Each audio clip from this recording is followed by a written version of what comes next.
આસો મહિનાની શુક્લ પક્ષ બારસની તિથિ એટલે વાઘ બારસ.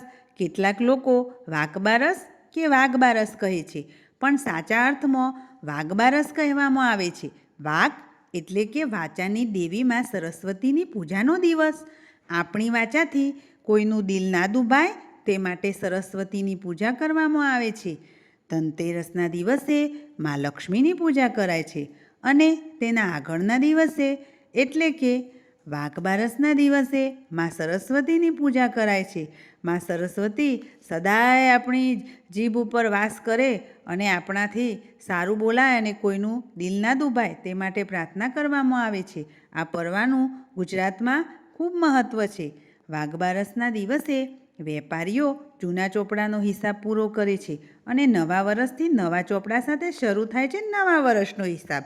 વાઘ બારસને કેટલીક જગ્યાએ ગૌવત દ્વાદશી તરીકે પણ ઓળખવામાં આવે છે.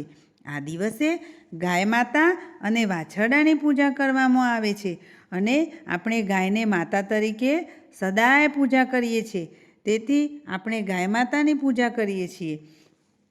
ખરેખર આપણા જીવનોમાં તહેવારનું ખૂબ મહત્ત્વ છે અને આ દિવાળીના 5 દિવસોમાં આપણે ખૂબ આનંદ અને ઉત્સાહથી મનાવીએ છીએ. આ દિવસે ઉમરા પૂજન પણ કરવામાં આવે છે. તેથી આપણા ઘરમાં સતત સુંદર અને સરસ રીતે આપણું જીવન જીવી શકીએ તે માટે આપણે લક્ષ્મી અને મા વૈભવી સરસ્વતીનો વાસ કરીએ છીએ.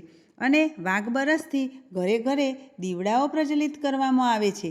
આ દિવસે આપણે ખૂબ ઉત્સાહ અને આનંદથી ઉજવીએ છીએ. જય સરસ્વતી